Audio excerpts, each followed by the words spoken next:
Good day, everyone. Today, our topic is The People is Sovereign. Webster Comprehensive Dictionary International Edition defines the word sovereign as one who possesses, among others, supreme authority, especially a person or a determinate body of persons in whom the supreme power of the state is vested. So when we say the people is sovereign, we mean that the power of the people is supreme or superior than that power of officials running government. Section 1, Article 2, 1987 Constitution provides, and I quote, "The Philippines is a democratic and republican state. Sovereignty resides in the people and all government authority emanates from them." Unquote. Democratic in the sense that Filipinos exercise basic and fundamental rights afforded under the 1987 Constitution, like the right to due process, the right to vote, the right to form union or societies, the right to peaceably assemble, to redress grievance against the government, the freedom of speech, the freedom of expression, the liberty of abode, the right of travel, the freedom of religion, and the right to access of information of public concerns, among others. When we speak, we are a republican state, we refer to the right of the people to elect representatives to the several departments of government through elections. For the legislative branch, the people elect councilors, vice mayors, congressmen, and senators. Vice mayor is part of the legislative because he is the presiding officer of the council. For the executive branch, the people elect the mayors, governors, vice president.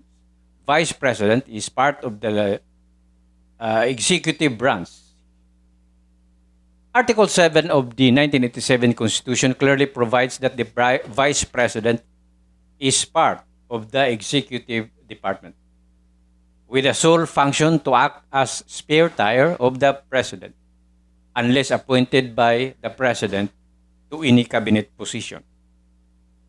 The second sentence of Section 1 of Article 2 states that sovereignty resides in the people and all government authority emanates from them. As defined, the word sovereign means supreme or ultimate.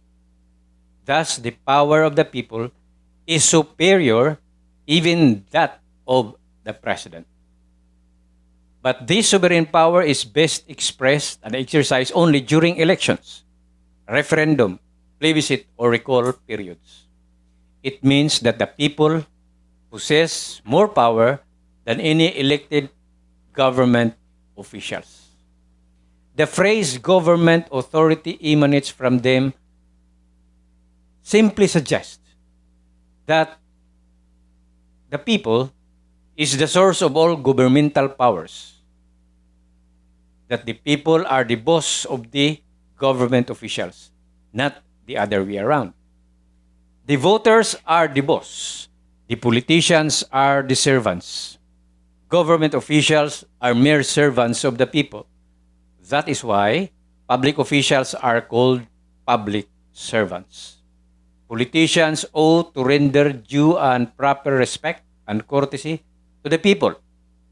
Recognizing this principle, politicians during campaign go on stage and hold the microphone and cordially address the people as honorable, kagalang-galang, halangdon.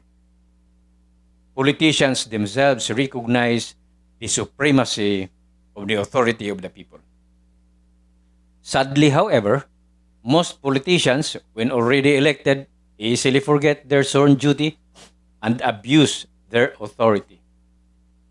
Doctrine and Covenants section 121 verse 39 forewarned us, saying, and I quote, "We have learned by sad experience that it is the nature and disposition of almost all men, as soon as they get a little authority, as they suppose, they will immediately begin to exercise unrighteous dominion." Unquote.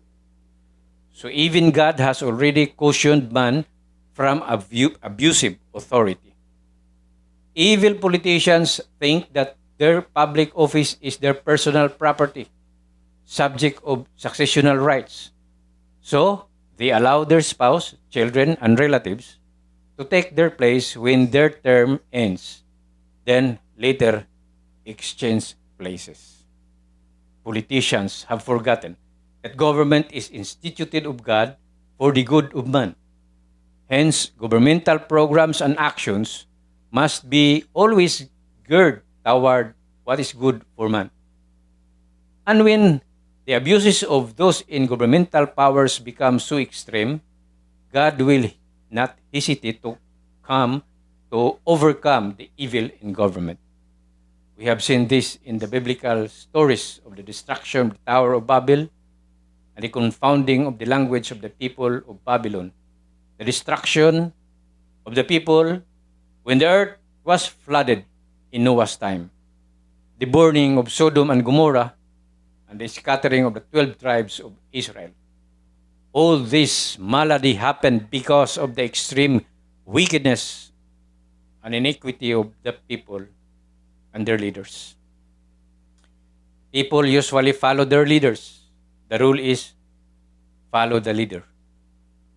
Government officials ought to realize that everything in this life will have an end. For even the world has its own end. In Matthew 24, verse 35, Mark 13, verse 31, and Luke 21, verse 33, we learn that the heaven and the earth shall pass away, and the words of God is the only one that shall not pass away. So government officials should not abuse their delegated power, but instead use all their powers to perform their duties for the good of man. The first sentence of Section 4, Article 2, 1987 Constitution categorically commands, and I quote, "The prime duty of the government is to serve and protect the people," unquote. To serve and protect the people means government funds must be aimed at providing services to the people to provide their basic human needs like food, water, electricity, health, and security.